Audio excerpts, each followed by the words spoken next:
1 minute ago, Britain witnessed something no one saw coming. Prince William, the future King of England, stood up, looked straight at Prime Minister Keir Starmer and walked out. No words, no warning, just a silent statement that sent shockwaves through Westminster and beyond. Within seconds, social media exploded. Number William walkout was trending worldwide. Crowds gathered outside Buckingham Palace and across London. Anger, confusion and disbelief filled the air. Was this a royal protest, a message to Starmer's government, or the moment that changed the monarchy's relationship with politics forever? To understand why Prince William walked out, we have to go back to the growing tension between the Crown and Downing Street. For months, reports of friction between Prime Minister Keir Starmer and the royal household had been quietly circulating. Budget cuts affecting royal security, controversies over immigration and housing near royal estates, and most recently, Starmer's refusal to support a key royal-led charity initiative on youth homelessness, one that William had championed personally. Publicly, both sides stayed diplomatic. Privately, insiders said things were reaching a breaking point. Then came today's parliamentary session, where Starmer addressed Britain's new direction for national responsibility. In his speech, he spoke of redefining outdated institutions. The cameras caught William's face, frozen, disappointed, then visibly furious. Seconds later, he stood up, buttoned his jacket, and walked out. No one moved, not even Starmer. It was a moment of royal defiance. Seen live across the nation, that walkout wasn't just a gesture, it was a political thunderclap. But within minutes, reporters outside Westminster were surrounded by crowds chanting, "Stand with William." Across social media, clips of the moment flooded every platform. Supporters called it a stand for dignity and national values. Critics called it a dangerous breach of royal neutrality. But here's where it gets even more explosive. Leaked footage, captured moments before the walkout, allegedly shows an aide whispering to William, "Sir, he's doing it again."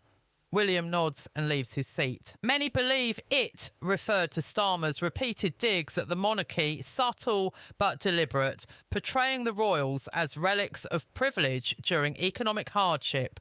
And for a prince who's dedicated his life to modernising the crown, that was the final straw. Palace sources have refused to comment, but those close to William say this was not a stunt. It was a message that even the future king will not stand by silently while his family and their legacy are disrespected. London erupted. Protesters gathered outside Parliament, waving banners reading, "Respect the Crown," and "William speaks for Britain."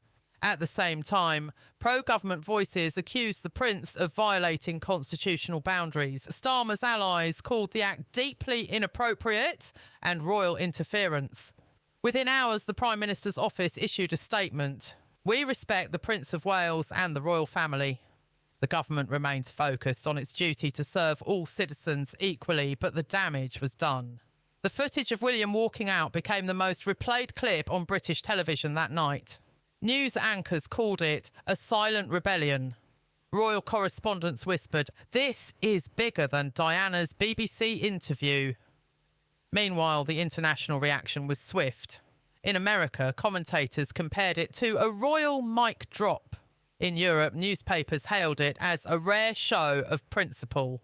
And across Commonwealth nations, debates reignited over what the monarchy stands for in the 21st century. So what does this moment really mean?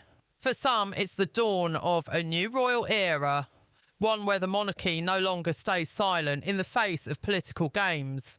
Prince William's action, deliberate, dignified and silent, might just redefine what royal leadership looks like in modern Britain. But for others, it's a warning. If the future king begins to openly challenge government authority, even symbolically, and it blurs the line between constitutional neutrality and royal activism, and that could destabilise the delicate balance that's kept Britain steady for centuries. Still, the symbolism is powerful. In a time of division, the prince chose integrity over optics. He walked away, not out of weakness, but out of conviction. And in doing so, he reminded the nation of something rare, that leadership is sometimes not about speaking louder, but about standing taller. As the dust settles tonight, one question remains. Was this the moment Prince William became more than a future king, but a voice of conscience for a restless nation? Because one walkout just shifted the conversation from politics as usual to something far more personal, emotional and historic. What do you think? Did William do the right thing, or did he cross a constitutional line? Drop your thoughts in the comments. And let's talk about what this means for Britain's future. If you want to stay updated on every major political and royal moment shaping the UK right now, hit subscribe, turn on notifications and join the conversation. Because history is unfolding one moment at a time. Outro music swells, black screen fades to the words, "The future of the crown to be continued."